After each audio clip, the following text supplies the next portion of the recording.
Now, welcome back. Welcome back to the Potty Mouth Monday morning for Audrey. You know what I mean? But it's Monday afternoon for us. Audrey, how are you doing? Are you well? I'm doing very good this morning. Thank you. Lovely. Now, is that pink or is that cerise again? This is pink. Pink. Kind of a hot. Hot It's a pink. it's a muted hot pink. Oh, And coordinated with the glasses. yes. Well, Very good. it's so funny when I asked my husband to grab my pink ones. He said, "Isn't that matchy matchy?" And I went, "Oh, he has learned the way." And I said, "Yes, it is, but I'm feeling like being matchy matchy today. So here we go." But you can come close because double denim on a man doesn't work. Double denim. Oh, dear me. 70s. Kerry, are you good? Are you well? I am enjoying this sunshine. Oh, lovely, I lovely. don't know. It might be getting a bit much by the end of the week, though. It is. It is. We were predicted actually thunderstorms Saturday, which we didn't get, but No. it was that kind of muggy closeness that I thought this, if anything, it's going to. You know what I mean? So Yeah, I think it's going to be 31 by the end of the week here. right, Yummy. right. Welcome. Time for the kids' sports day and stuff. So I remember, once our kids' sports day, I don't know if it was Reed's time or Ellie's, but I was in the parents' running race and I tripped halfway along that kind of whatever it was, 100, I don't even think it was 100 meters. I just went arse over tit, you know what I mean? And the wife Melanie was just going, oh my God, can it? You know what I mean? How embarrassing. I did the mum's race last year. I'm the aunt, but I did the mum's race. My nephew was so proud of me, but honestly couldn't move for like 2 days afterwards. It's that shortest run, but I really went for it. But I have warned him I will not be doing it this year. Where did you come? Because like I say, I had to drag myself over the line in last, I think, if I can remember right. I think in my heat, I was about third or fourth. So respectable, but so many people did it. I was really surprised by how many people went up to run. I think you could be competitive. Do you know what I mean? I think you could be pushing people out of the way to get there first. JB, are you well, JB? Are you good? I'm very well, thank you. Yeah, you just said you think you came last in that race. If you fell over, arse over tit. Oh, there was a couple. There's a couple went. I remember that. I was, you know what I mean. I wasn't the only one. But, I was just, you know what I mean. Like the world swallowed me up. You know what I mean? How, like in front of your child who for that until that moment thought you were a hero. You know what I mean? And then it never was like right after that. That's brilliant. That's brilliant. How are you then, Audrey? Come on, it's school time. Have you done your homework? Are you planted out? Is everything sorted? Oh, God. It's bloody season's finished, man. I know. And please, I am so well aware of that.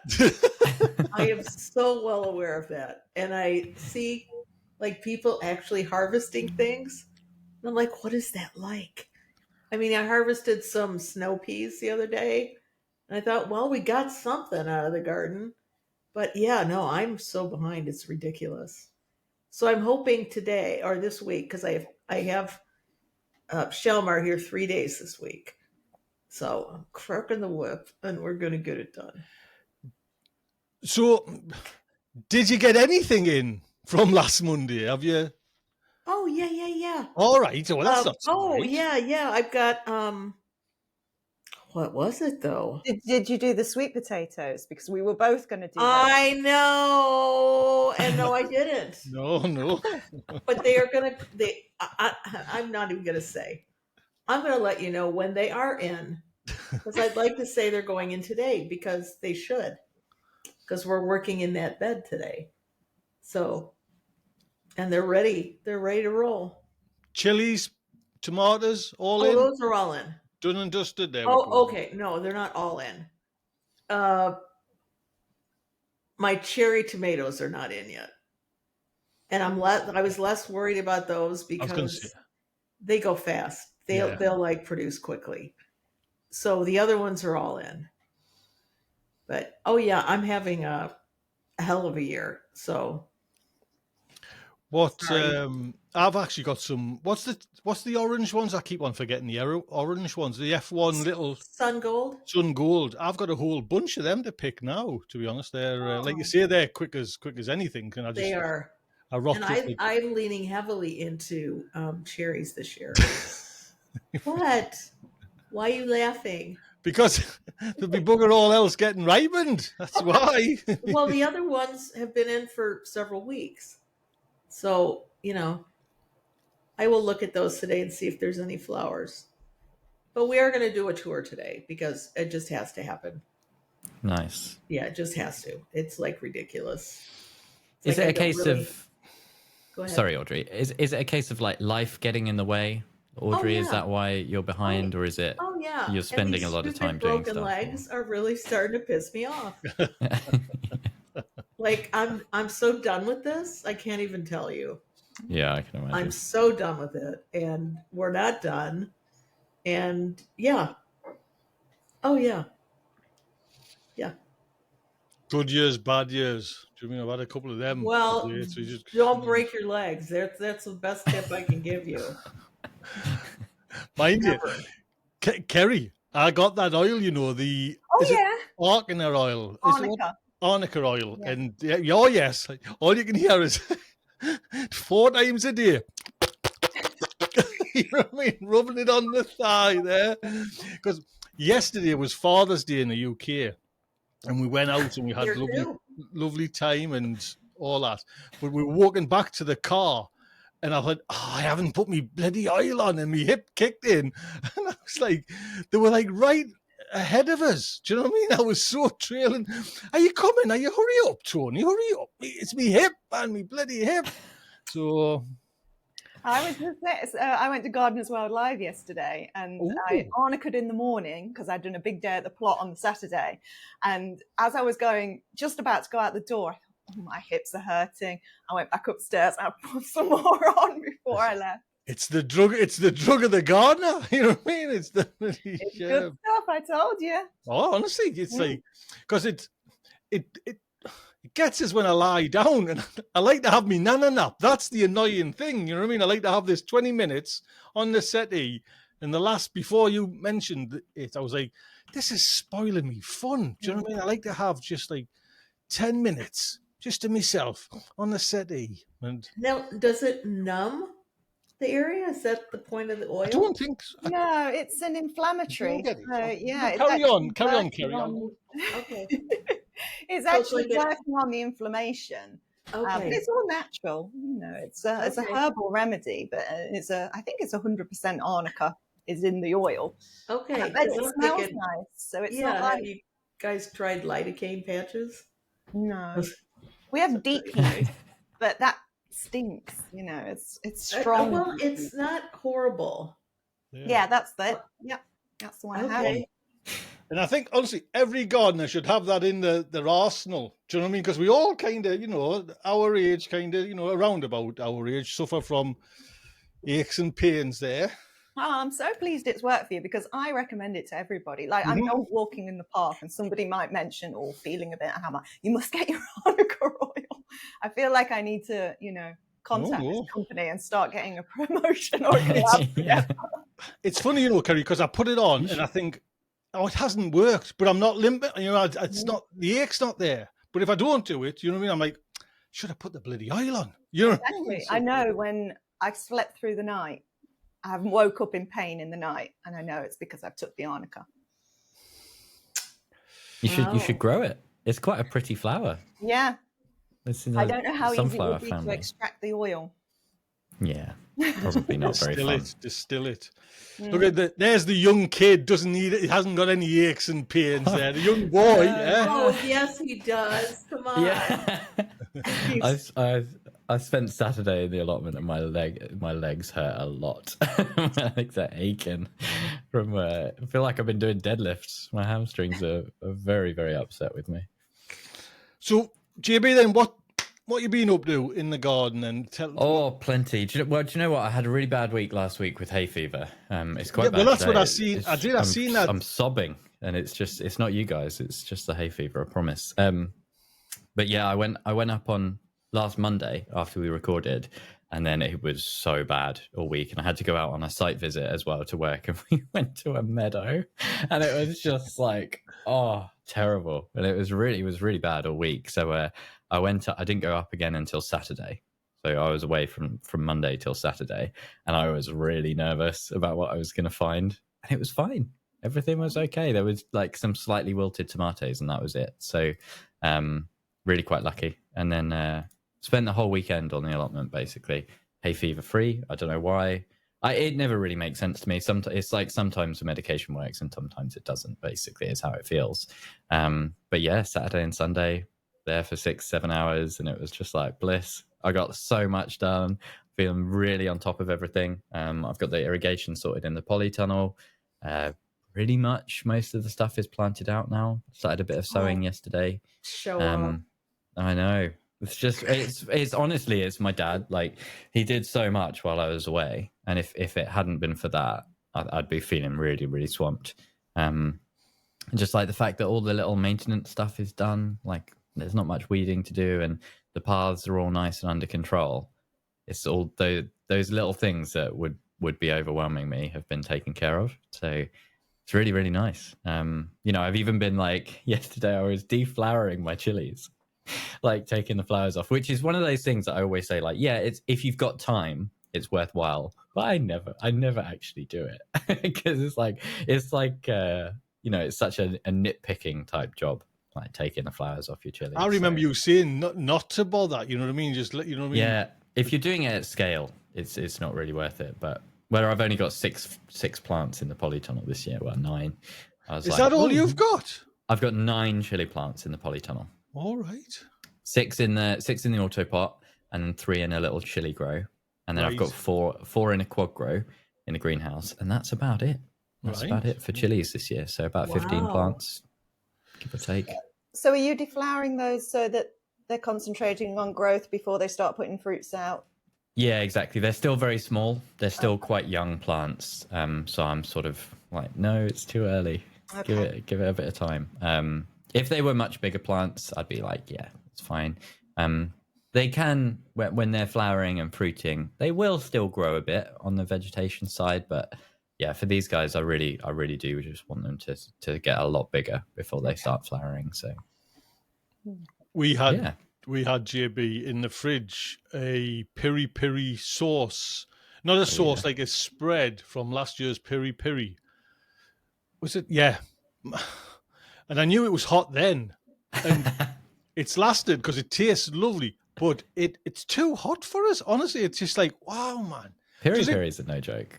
Oh, it's, well, you know, when you like, it's not that I've been to Nando's for years, all right? You know, you see like piri sauce, and it's just like you could drink it like Coca-Cola. It's not, but the piri, what I made, where did I get the recipe from? I'm not sure if it was off. Yeah. It might have been chili chump recipe, or it was chili chump seeds. But man, and I put them in. Oh, it was chili chump. So like little glass jars. I got little kind of jars. I did all that, and I had my eggs today. I had my eggs, my vegetarian sausages, and something else. I thought I'm gonna get into that piri just to to tell everyone about it. Like I tasted a spoon, like a little teaspoonful, and I went, I can't. Nah, it's gonna spoil me bloody. Just way too hot. You've a little bit of that, mixed in with your nice egg yolks or whatever. It's fine. It will balance out. But yeah, whenever you have a sauce that is like 80% plus chili pepper, it's going to be like rocket fuel. Mm-hmm. Do you know what I mean? Mm-hmm. Especially, I mean, piri, like I say, they're no joke. They are pretty hot. Oh, so is chili chump's tongue like asbestos? It must be. Yes. It must be. Yeah. How does he eat that? He's just, he's grown super hots and eaten super hots for years. Yeah, he's just acclimatized to it, basically. He does a live stream where, quite often, it's once a month. He doesn't do it every live stream. But during the season, he will often eat just a super hot chili, like on the live stream. And after about a minute, he's back answering questions and he's composed himself. And yeah, he's just acclimatized to it. Because I honestly thought piri was, like, definitely have that. That'll be a lovely, but they're hot. Piri are like, they can be 80,000 to 100,000 Scoville. They're no joke. They're a very, very hot chili. Like much, much hotter than a cayenne or anything like that. And I think we've still actually got some frozen in the freezer there. But and to be honest, JB, little fiddly things. So I'm not. They're not my fave. Yeah. They're not my fave. Tiny little things to mess on with. So yeah, quite a unique taste, but they're a bit too hot for me as well. If I'm all honest. right, you know, when I do stuff with those, especially the chili chunk ones, I think they've got an extra kick to them. Mm-hmm. Yeah, they can be a bit much for me, to be honest. Okay, so and this is just curiosity. So when he goes to just eat regular food, does he just pound it all with hot sauce? No, so it actually, has flavor. Like how does he doesn't? Okay. When I went to his, we had I think it was bacon sandwiches or something, and I really wanted some hot sauce on it, and he was like, "No, not for bacon, not for a bacon sandwich." And I was like, "What? You're chili chump? Don't you put chilies on everything?" And he was like, "No, Heinz tomato sauce, just the things that it complements, you know." Okay, JB, like, you've lifted the veil. Yeah, we're all kind of in awe of him. You've just lifted the veil there, and it's like a photograph of him with like a Heinz ketchup. Well, he makes his own. He makes a really nice spicy ketchup. Probably should have had that, but yeah. Oh, that's funny. Kerry, what would your hottest chili be, and what are you growing in chilies this year? Are you growing anything? I think lemon drop is the hottest that I'm doing this year, because I went through my seeds, and the couple that were hotter than that I decided not to do because I don't like mine that hot. But then I think, was it Ring of Fire, JB, said should have done, which I didn't make the cut this year, so maybe I'll give that another try next year. But I think I've got 16 chili plants, but they're still in pots. I've not done anything with them there. They either need potting up into their final pots or putting somewhere in the ground. I haven't decided where yet. Do you ever do them in the ground? Have you had success with that in the past? Year. No. Yeah. Because I haven't had. I tried it for the first time last year, and they were not happy. That's definitely a different skill that I would need to learn, having done them in pots for 5 years. I might stick with pots then, because I've put the aubergines in now, so they've took up space in the allotment greenhouse, and I've put the sweet peppers in the ground in the allotment greenhouse. So there's only space in there now where the elephant garlic is in there at the moment, which was never supposed to be in the greenhouse. I just didn't know where the greenhouse was going to go, and it turned out it went right on top of where I planted most of the elephant garlic. So that's had the benefit of the greenhouse. So once that comes out, I do have a space, but I've still got cucumbers to think about where to put, and melons as well. I just remembered the melons this morning. Because the sweet potatoes are in, Audrey. I saw your last video. I was very impressed, and I thought I'm going to have to come on Monday and confess they're not in yet. Well, I only did it because we had agreed. I don't think it would have been at the top of my priority list, but they are in, and I'm happy that they're in. What variety are they, Kerry? These are a purpley one, I think, but it's come through via several people. So one person had the tubers, another person did the slips, and then they passed them on to me, and I've planted them now. Right. Mine are looking all right. Mine, I'll be honest, they're away taken off, so I've got them in some big buckets in the polytunnel. So I'm hopefully, last year I got some. I did them in buckets a couple of years ago, and yeah, I did all right. And but at the time I thought, well, that was fun, but it was a bit of a novelty. You probably got 2 side dishes out of what I got in a bucket. So it wasn't my plan to do them again, but then I got given the plants, so I went for it. Nice. Have you ever tried the leaves?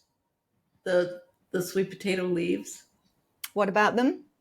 They're supposed to be edible. Really? Yes. Something's eating them, but it wasn't me. I have tried them, and they're edible like a shoe is edible. Yeah. I won't bother then, Audrey. They are not, because you see people like having them in a salad, and I'm like, but you're only supposed to have the really tender leaves, like not the big ones, the little. So maybe, but I'm all about this twofer. You can get 2 crops from one thing. It's awesome. It reminded me of Malabar spinach. Oh, I'm which is growing my that. Is least. that not good? That's my least favorite, like growing vine thing ever. Wow. But it reminds me of that. It's got like that leathery.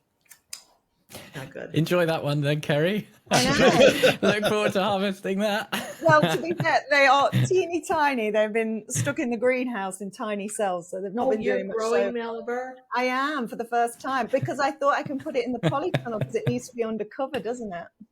Oh, I'm sorry. It's just horrible. So, well, I'll be the judge of that, Audrey. I know, and you will be, because obviously people like it because it keeps getting grown. Mm. So it might just be me. So ignore what I just said. All right. I remember Steve. I remember Steve talking about it. I think it was like a 60-day quick broccoli grown, and it was like horrid, to be honest. I forget what it was called, but it was like you're cropping this like head of broccoli, like proper broccoli, in 60 days quick, and it was just like, geez, dearie me, you know what I mean? Yeah. Well, speaking of broccoli, I have harvested all the broccoli out of my polytunnel now. I cleared it, and it was tons of the stuff. So I spent a long morning steaming small batches of broccoli for the freezer. Got a few cauliflowers, a few Romanescos, but cleared all that out. So like Audrey, all my tomatoes except the cherries are out now. Oh, right. I cannot tell you what a load off that is. It feels like pressure has just lifted. So roughly, Kerry, then, because we did have was it like 107 tomatoes? Not quite. How many are you getting in then? I think I've got 46 in, and so just the cherries left. I'm not sure. So there must be at least 20. No, not quite 20 of those. I don't think they're all going to fit into the poly now. I think I've got room for about 12 more plants in the polytunnel. My spacing has been close. Right, man.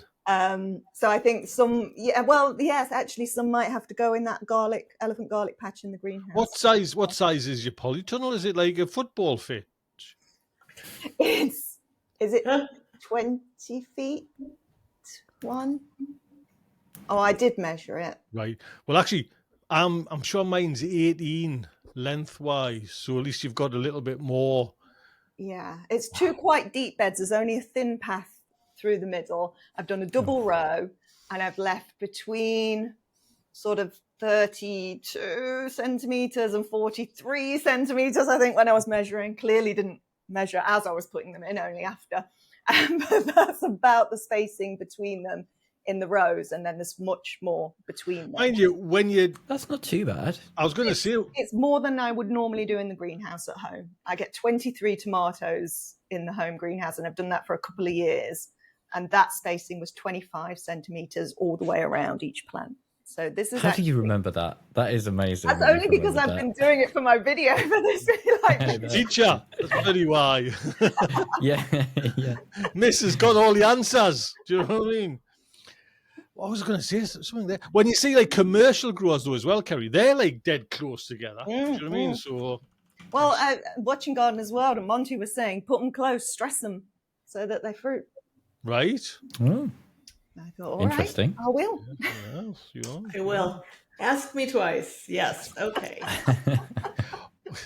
Audrey's ahead of the game. She's doing that already, man. You know what I mean? Oh yeah.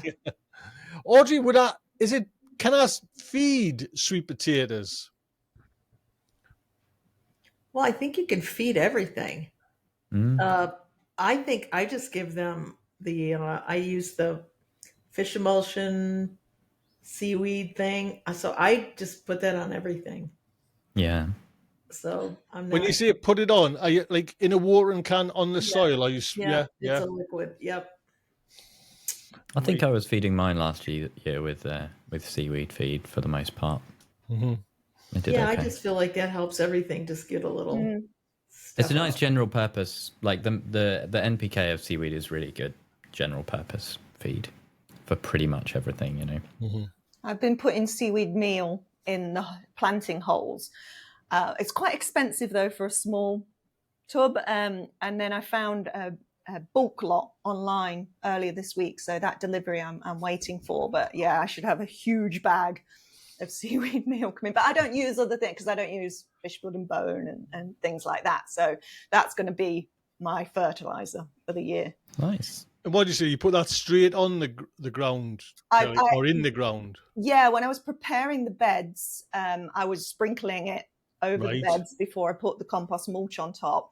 But now when I'm planting things, I'm just sprinkling a little bit in each of the planting holes. And I've been using the mycorrhizal fungi stuff as well.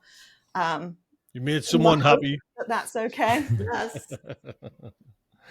I remember Charlie Dowden, and I got a bag of it, the horse feed pellets, and I forget what was it alfalfa? Oh, the alfalfa. Yes. I'm very interested in this. Yeah. Have you tried that, Kerry, or not? Or? I haven't. I had a line on where to get it because you generally have to go to like a stables or animal feed type place to get it. And I did find somewhere in Derby where the price wasn't too bad, and I was going to grab a load, but I just didn't get around to it. But I have got a lot of alfalfa seed for green manures. So I was thinking actually what I might do in the autumn is just sow a load of that and perhaps get the benefit as a green manure as opposed to buying in pellets.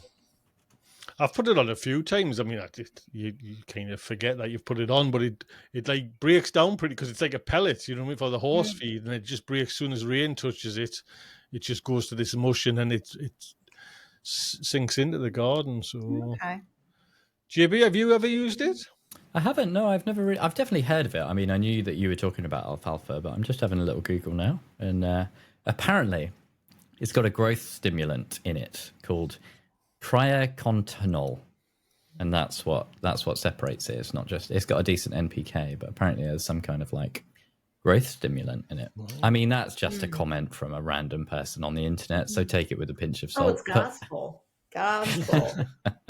Random it sounds a little comments too advanced to be like completely made up, but who knows? I've seen it being used to restore really poor soil as well. Like, yeah, really dry, nothing's been ever grown in there. That sounds good. Put that on, and I'm sure the person I've seen who's done it online has like mixed it, so you make it into like a wet paste first, and then put it on. Highly unusual. That sounds highly unusual. Yeah, I'm interested in that though. The problem, I always want to do testing with something like that. Like I'd love to do it, but I only want to do it on some of my beds to test it. But I was wondering as well about, you were saying about the seaweed feed, and the kind of like the dry mix. I wonder if that attracts pests in the same way that bloodfish and bone and everything else does, because I can't really use bloodfish and bone and chicken pellets on my plot without the foxes and badgers immediately digging it up and looking for, fish heads or chickens or whatever, Well, we've got lots of foxes on our plot, and they haven't done any damage whatsoever to my beds. But I did notice when I sprinkled it on the greenhouse bed, as soon as I'd done it, Dory was in there. She was snuffling through all of that soil and stuff. So clearly she was attracted to the smell of it. But yeah, maybe it's not that long lasting, so it kind of dissipates quite quickly. I don't know. Worth a go, maybe. Interesting. Any planting getting done? Or Audrey, I sowed into the ground directly some of your. This must be in the second packet of the. What were them seeds called? The bean seeds? The Kalimas? Kalima seeds. Now, I think there's about 3 or 4 plants have popped their heads up. So that packet must have come about 2 or 3 years ago. Okay. I think. So they look like they're just starting to kind of, and I thought, even if I could just get enough to like save for next year's full, like planting. Yeah. So they're on the carrot bed. So I just noticed today. So I went, nice. That's exciting. Yeah, I have about half a bed of those planted. Oh, I have those planted. Okay, the Kalimas are in. So the Kalimas in and popped up, or just in? No, they're in and popped up. Oh, right. Not much, but they've popped. So they're there. Oh, nice. If I can just keep bunnies and everything else out of my beds. I beg your pardon, madam. Thank you. It's We been have a really white nice. rabbit in the backyard as well. And I think a white rabbit in nature? What?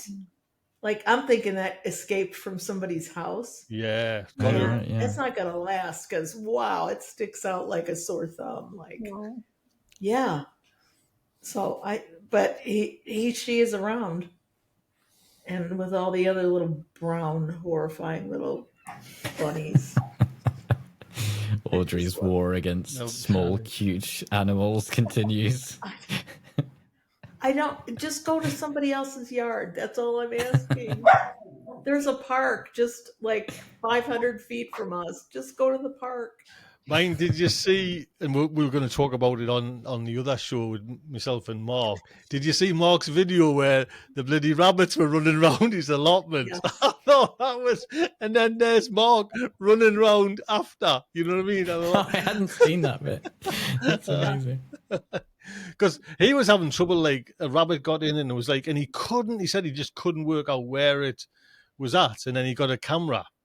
And again, we'll mention Yeah, it it on was this show. hilarious. And it's just straight away, it's picked it up, and there's more than one rabbit there, and he on the video. I don't know if he's put this video out or it's just our personal ones. He shoots out of the polytunnel to chase these bloody rabbits around, but he's found out where they're getting in. So Amazing. there we go. There we go. I think Dory heard the rabbit talk. Yeah. Oh. So what we do, JB? Are we doing anything more in the garden? What? Yeah, I mean the main thing I didn't mention is the harvests. I had my first proper. Sorry, Audrey. Sorry, but we had my first proper big harvest yesterday.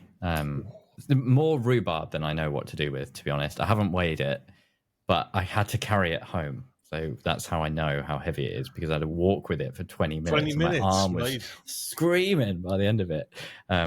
It must be, I think the last harvest I did was about 6 kilograms. And this is a lot more than that. I think it's about 10 kilograms of rhubarb that I need to figure out what to do with.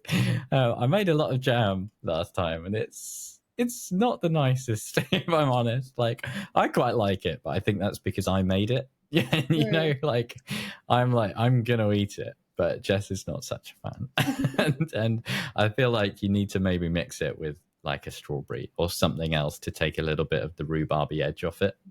Any recommendations? You're nodding there, Kerry, like you know. Well, when I was at Gardeners World Live yesterday, because they have the Good Food Show on as well at the NEC, and just at the end, I saw this store that was doing rhubarb liqueur, and I had a little taste, obviously, and oh, it was so good, so good. Oh, and nice. She said it was just rhubarb sugar and grain alcohol. So obviously they've got their method of doing it that makes it so delicious. But oh, it was lovely, really nice. And I've thought, because we've got a lot of rhubarb on the plot, I would like to do rhubarb wine. Yeah, well, I mentioned this to Jessie actually just before we went live today, and she suggested wine. Mm-hmm. So maybe it's time I never. Jimmy, have you picked all your rhubarb now? Like, all no, right? There is so I don't the plant this year has just gone crazy, and it's done I thought it would be the opposite, because I hacked away at it a winter. I took about a third of the crown and tried to propagate it elsewhere. Well, that's what's done the world of good, though. And it's like, oh yeah, let's go then. And yeah, it's just bonkers. It's really gone bonkers. I tried to move a rhubarb this year, and so I thought I dug it all up, moved it to the other spot. Now I have 2 massive. Yeah. Nice. I thought you used gin with it. I just don't like gin. Is the problem. Oh well, there you go. I'm not a big gin fan. Okay. You know, because a few people on the neighbouring plots said that to me. They're like, "Oh, you're going to be having some rhubarb gin, aren't you?" And I was like, "Absolutely not, actually." Well, it's quite nice, and also rhubarb barbecue sauce. I've heard about that. I've heard, and I need to find a recipe, because I would quite like to try that. Have you got one, Audrey? A recipe? I do. Oh, I do. I will send it to you. Oh, there yes, we please. go. There we go. Yes, please. And everybody wants that. That's on my list for things to preserve this year. Is some rhubarb barbecue sauce.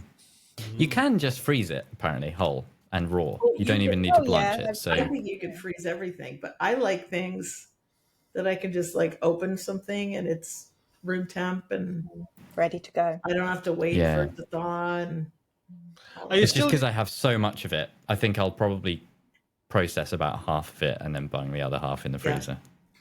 For now, anyway. Sure. Audrey? Are you still using your big air? Yeah. What I forgot The what it's freeze called. dryer. Freeze dryer. Are you still Oh using yeah, it? it's already starting to run. Is it? And once it starts, it kind of won't stop until October. Yeah. Nice. Well, you got to get your money's worth. Got to get your use out of it. Exactly. And the herbs are coming in now. Oh, I know what I wanted to ask you guys. Okay. Herbs versus herbs. Yeah. How do you say heirloom? Heirloom. Yeah, Heirloom. the same. The same. So heirloom. No, the Air. same as you. Heirloom. Air. Okay, so what differentiates those two? Oh, just anyone a linguist? Wait, Kerry, you're like No, I'm are you literature, literature, I'm not language? Okay. I'm I just was like, curious. hang on a minute. And then I thought, how do you say hour?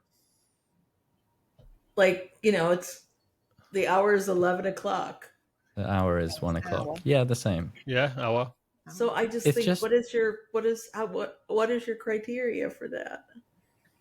Just curious. In what way? What do you mean with criteria for? Like, why is herb a hard H and heirloom there's no H? Audrey, don't even go there. It's a rabbit hole you'll never get out of. You know what I mean? There. You know what I mean? I was just thinking about it the other day, and I thought, that doesn't seem to make sense whether to it's me. the but- vowel sound. Yeah. Yeah. Okay. I didn't mean to. I think actually Rabbit hole English. that, I think but- English is a hard language when you've already got your own native language. I think to learn English is quite confusing and then frustrating, Mm. and especially when you're adding our Here accents. as well, yeah. Yeah, you know what I mean. Yeah. So, where are you, man? What are you saying? You know what I mean? So, I've got another rhubarb suggestion. Cheong. Oh, you can see mine. Oh, Yeah. So how it's are you just, spelling that? CHEONG. And it's just Oh. rhubarb and sugar, and you let it ferment down, and it creates a syrup. And that would use a lot. You could get rid of a lot doing that, I think. Interesting. so sugar and rhubarb just in Ooh. a jar, and Yeah. do you burp Room it kind temperature. of? I don't think So so. you 'cause room macerate. You're like temperature- macerating it. Yeah. Okay. Yeah. 1-to-1 ratio between sugar and rhubarb. Let it sit, burp it, and the sugar will eventually dissolve. And then you can bottle it, apparently. Huh. I don't know. I'll look into I that. That have looks known quite someone interesting. do it, and they said it was delicious. But I haven't tried it myself. Mine, I'm still, you know what I mean? Is Crumble, still the old boy there. Crumble, you know what I mean? Crumble and wrong with custard. Crumble even- is great, but it only needs about 500 grams of rhubarb, not like 10 kilograms. Go on, go. I have been having it sort of just lightly stewed and then put on top of sort of overnight oats or things like that. It's really good with ice cream. Just stewed rhubarb Wow. and like a nice ice cream. Are you adding sugar, JB? When you stew it, yeah. Mm-hmm. Get it As nice and kids, syrupy. we just had the sticks and dipped it in sugar and ate it like that, but we never do that now. We always did that as kids. Is there anything you're growing that you're not keen on? Is anyone doing? I had my first harvest of cherries this Sunday as well, and I was quite excited. But I've got really mixed thoughts about them. It's a sour cherry tree, and I can't help but eat them, because they look so good and they look like cherries. But every single time they turn my mouth inside out, and I'm All like, right. why have I done this? Why have I done this? And then 5 minutes later, I'll have another one. And I'm like, this was a mistake. So, Yeah, I think you have to cook with them. I think basically you need to grow up and stop eating them. Jam and pie cherries. Yeah. Yeah. And, right. and So you're make adding something sugar. with You're them. adding sugar. This show should be called the Sugar Show. Do you know what I mean? Yeah, I like that. Or Yeah, the I haven't done that alcohol, yet with the sour cherries. cherries in alcohol, don't you? That sounds good. I got like a really small little harvest, just like a few. So it's not quite enough to properly process into something. But that's Maybe something one I'm little kind one of... little hand pie. Yeah, yeah, a little muffin maybe. Yeah, and you and Jess could split it. That would be cute. Yeah. What I'm trying to think, what else has been happening in my garden there? What have I been up to? See, Did you keep that garlic, I Tony? did, JB. Yes, I had quite a few comments there. Well, you're throwing it out. What a weird. Someone mentioned as well, and I love the way they kind of someone just everybody was including this. Gardeners are such wasteful people, right? I was like, you know what I mean? I was like, oh, ho, ho. Ooh, really? Generalization, yes. Maybe Wow. I am. You know what I mean? I did keep it. Do you know what I mean? So we'll Yeah, see that's how good. it goes. I was shocked when you said, that's going in the bin in the video.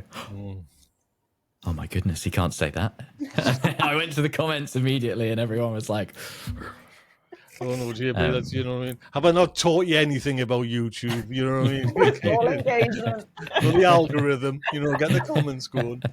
No, I thought they looked quite healthy though. They had massive roots on them, didn't they? Oh, In the same... yes, I know. I mean, I've tried in the ground. I've never seen a decent garlic, you know what I mean? But I've tried in the ground outside. Then I, again, watched Charlie Dowden's videos. He grows beautiful ones in his polytunnel. I grew them in the polytunnel. They were like lovely looking. Yeah. But just like gunky. I saw in Charles Dowding's comments, actually, someone was asking him what variety it was. And he said it was like a supermarket variety that he picked up in the 70s. That he's just literally kept going for like 50 years, because he's a bit thrifty, a bit frugal. So I guess that can work for some. I wonder if it is because JB was quite quick on sending a photograph of his garlic to us. You know what I mean? Yes, and it's a bloody giant. It's like a bloody garlic. Well, yeah, I've had my first properly impressive garlic harvest. I was like, wow. But to be fair, that was very selective. I only had 3 cloves or 3 bulbs that were like that. They were like not quite the size of my fist, but nearly there. Just normal. I don't know what variety it is. It's from Grown Local. I think it might be the Rhapsody. It's like a really nice purple. It's a beautiful garlic. But yeah, most of my tubs did look quite similar to yours. Perfectly fine, like nice and healthy, but just like the sort of stuff you'd see on a supermarket shelf. Yeah, not like a not like a. Wow. Well, I didn't have the Rhapsody one, so maybe that's the one to look out for. Because is it down to the actual strain of the garlic? You know what I mean? Because I remember a couple of people said, them garlic are all right. That's the size you get. Yeah, I think that is kind of the case with some of them. I don't know. I'm no expert. But it's interesting. We have very similar kind of garlic experiences, right? And we both got white rot. But it's the second year, JB, that I've used heat-treated red onions, and that hasn't had onion white rot on it. Yeah, that is interesting, isn't it? I think reds do a bit better in my experience. But I had some volunteer garlic just popping up from various places in the plot, in the beds, and yeah, they've got white rot. But the stuff that I did in buckets was fine. So did you keep your watering up, like your regime? I did. Yeah, the garlic and potatoes in pots was like the one thing I was really on top of watering this year, and I think it's made quite a nice difference. So you've harvested your garlic. Yeah, it looks really sad. So the elephant garlic is still in the pot, but there was so much rust. Like the leaves were just so rusty, and the vegetation was really starting to die back. And once they kind of stop growing like that, I feel like they stop absorbing the water. Right. And sure enough, when I lifted them, they were sitting very, very wet. So I think I got them just in time, sort of thing. That wasn't an elephant garlic that you showed me, JB. That was a garlic.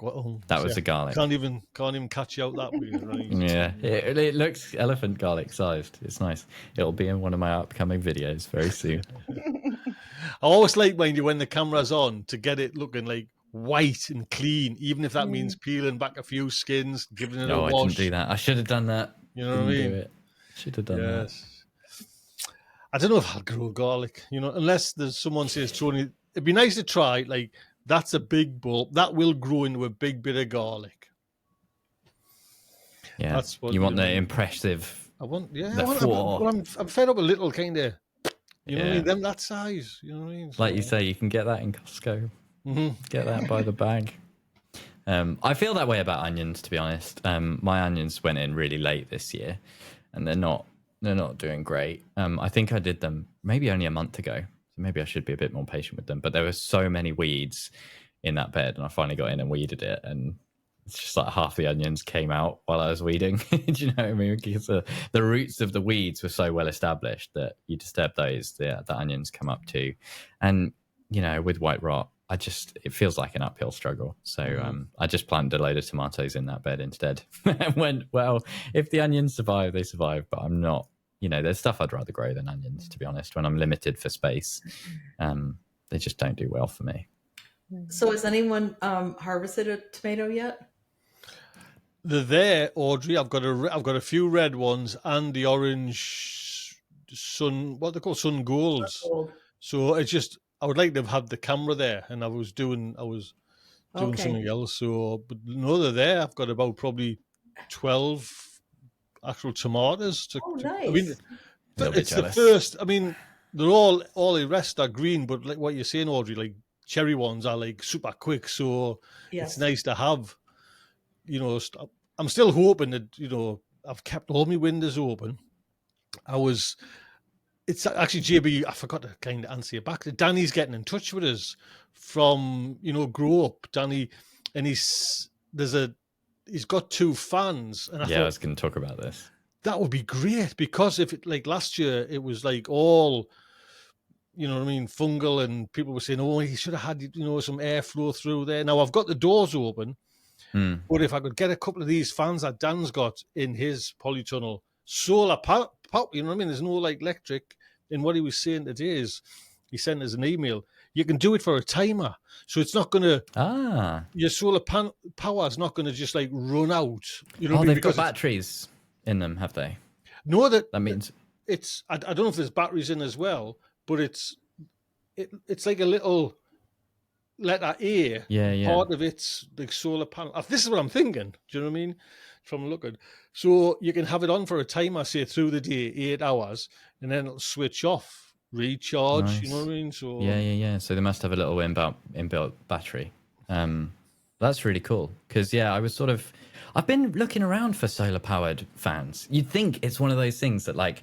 It's perfect. It's like an auto vent. It's like the mechanism kicks in when you need it because it's solar powered. So if the sun is out, it's going to be getting hot. It feels like such a no-brainer. But it seems like there's only 1 or 2 like ready-made like consumer products for it, really. You get these tiny little, you know, desk fan type things, but they're not going to do much in a tunnel or a greenhouse. Well, like I said, so yeah, I'm interested in those.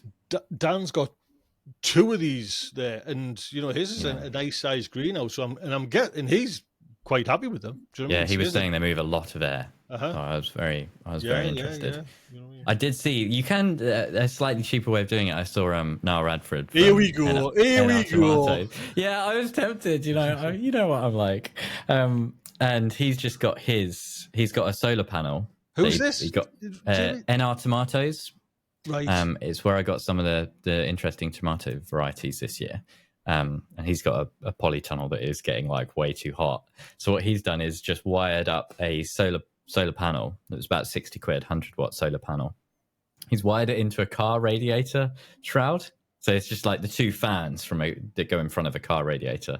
He stayed with the coins from an old Subaru. So he's got 1 fan doing the push and 1 fan doing the pull.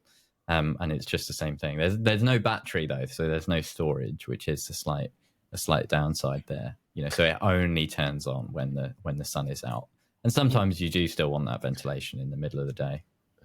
But like you say, you know what I mean. But very cheap. That's what you want is when the sun's hot, you want that fan on. When it's not so hot, you don't need it on. You know, so.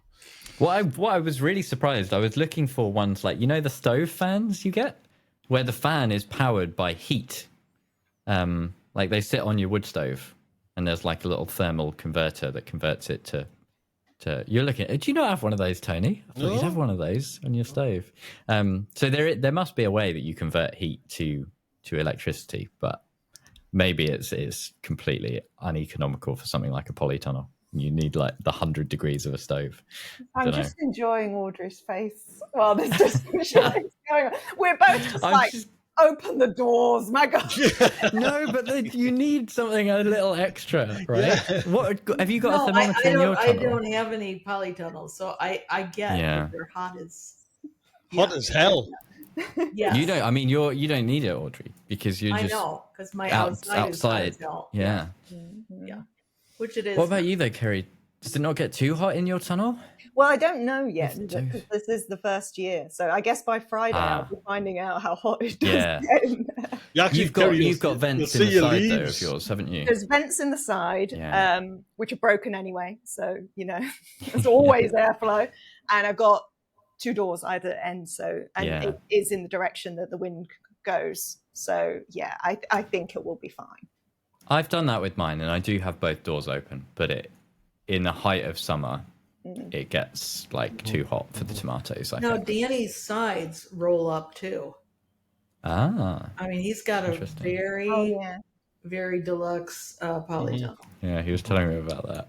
Yeah. Well, no, but I'm sure Ian Gronogo's got the somewhere where something rolls up and he says that he's not that impressed with it.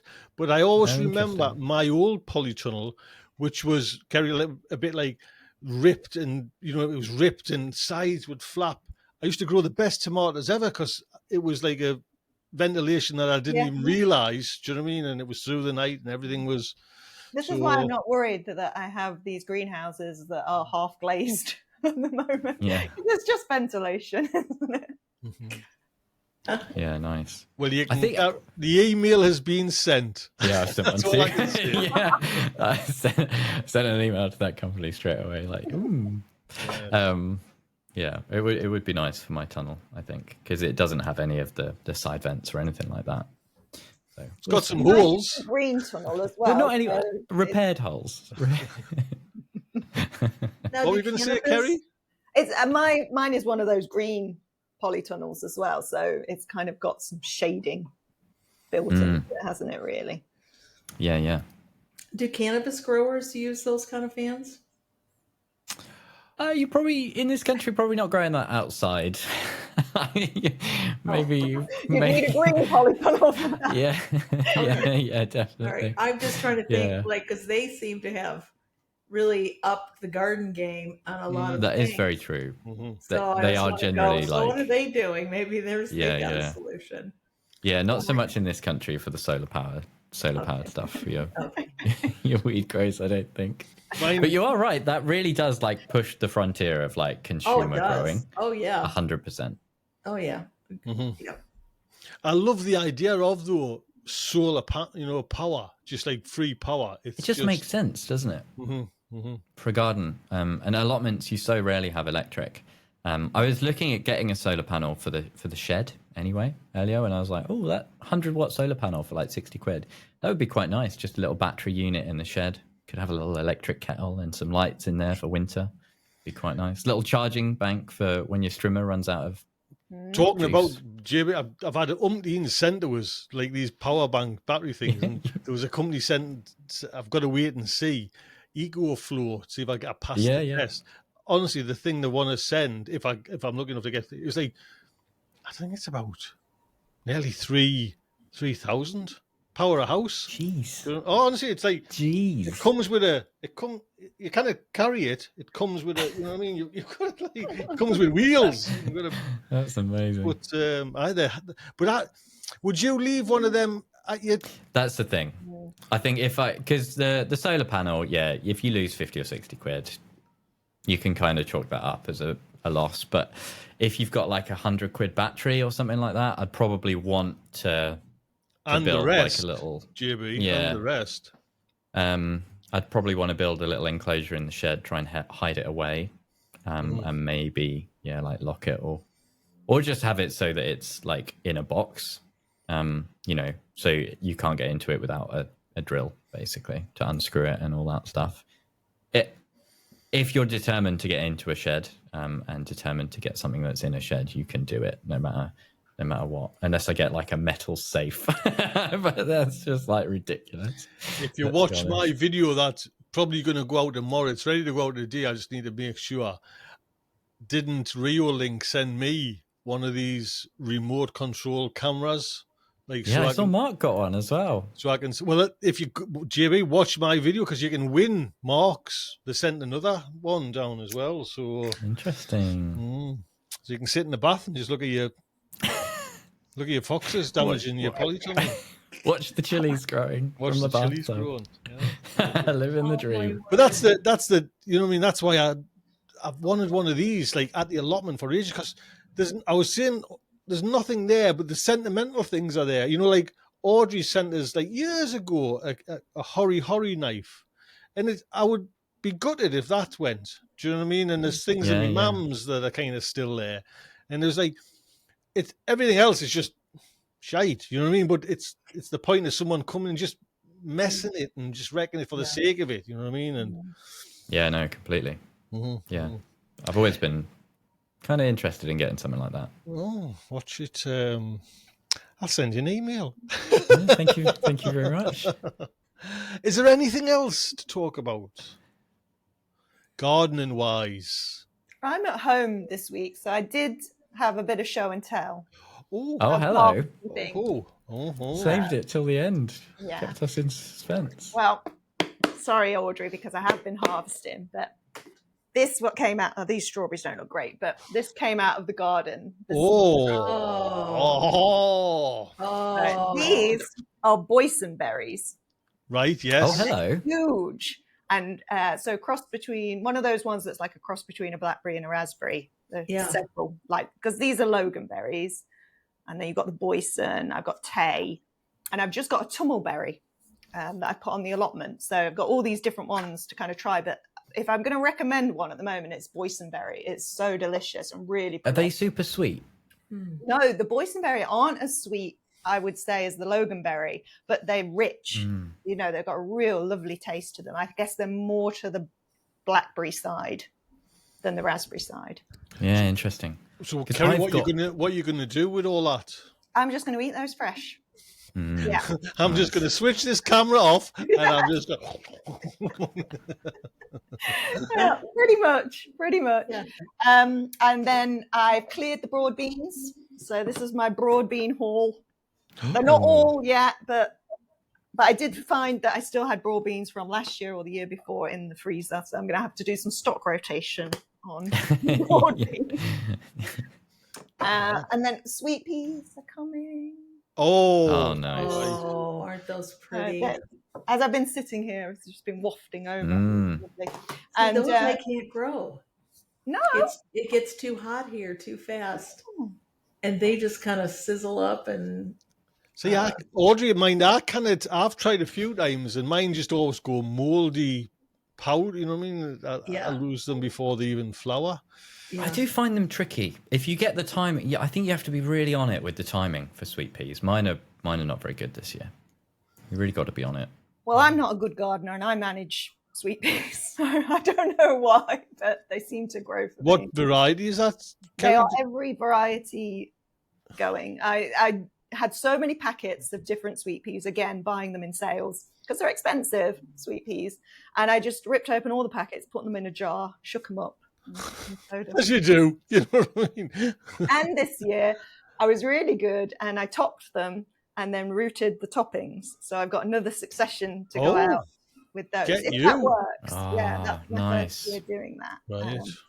But yeah. And the only other thing I had was some red Duke of York potatoes because I just want to show the colour. Oh, yeah, nice. The colour of those. That was my first lot of potatoes that have come out as well. So, I had my first harvest yesterday. What variety were they? They're Caledonian Rose. They look very, very similar to that. I haven't tried those. Me neither, yeah. Me neither. Are they an early or a second, Kerry? They're first early, but I believe you can grow them on as main crop as well. But these were in buckets, and what JB was saying about being good about watering your potatoes and your onions, I have not been good. So this wasn't a great yield because So you didn't have to say that. You didn't have to say that. You could have just said, I couldn't. I just show that one, which is the biggest. I won't show that one.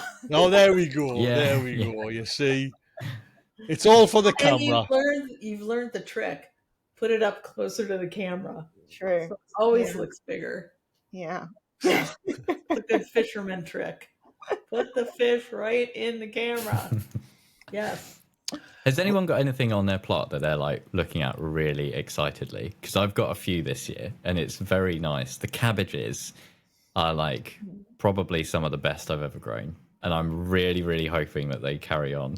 And I'm very, very excited. Did you, And JB? Did you, just out of curiosity, plant the cabbages like I did last year, like and this year, lots of space? no, I didn't give them enough space. Right. And I was talking to a neighbor. I was talking to there's an old boy on the plot who used to be like a market gardener. So he's really good.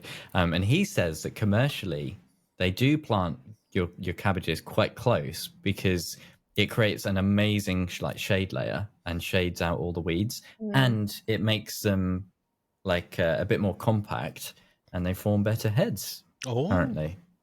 So I was like, oh, that's the opposite of what my mate Tony has been saying. I know what you're exactly saying about it stopping the weeds, because it does that. You know what I mean? That is a definite. You know what I mean? But yeah, but it's just interesting, isn't it? The things you hear, like, there's a lot of ways to skin a cat. Well, I've totally went, you know what I mean, like 4 and 5 in a bed, and that's it. And I was just, like you say, up today, I was doing this camera thing, and I'm chuffed a bit with mine, to be honest.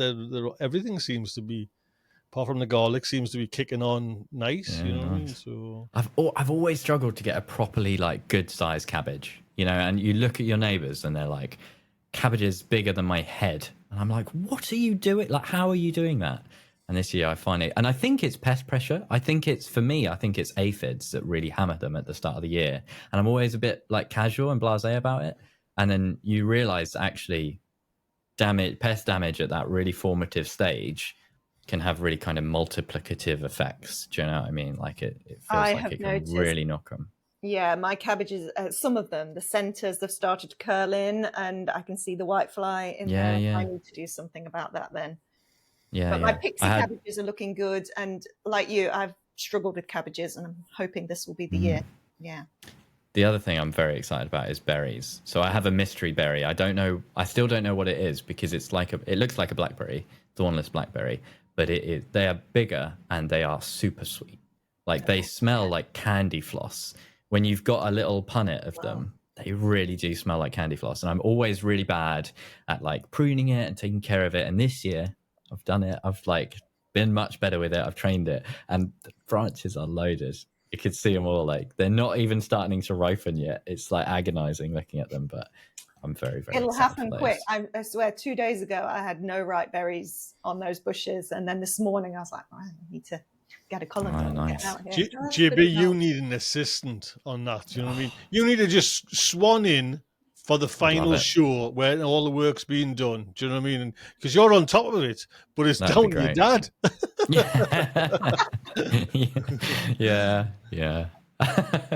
I want to recruit him. Like I need him up there strimming more often. Listen, I think we'll end it there. We're over the hour there. So, Kerry, where can we find you? I am Dog on the Plot on Instagram and YouTube. There you go. Thank you very much. Audrey. Yes, sir. Real Food Comes Dirty. Oh, yeah, that's what it's called. YouTube, Instagram, and .com. And there's videos coming soon. Oh, my gosh. They must. It has been so long. It's like, what does this woman do? Nothing. Okay. So, yeah, it has to come. Even if it's bad, it needs to come out. It needs to come out. Exactly. Yes. JB, where can we find you? You can find me at NaturallyJB on YouTube, Instagram, and Patreon. There we go. Lovely. Listen, everyone there, thank you so much. Everyone in the chat, thank you. It's been lovely. Look after yourselves. See you next week. Take care. Bye. Bye.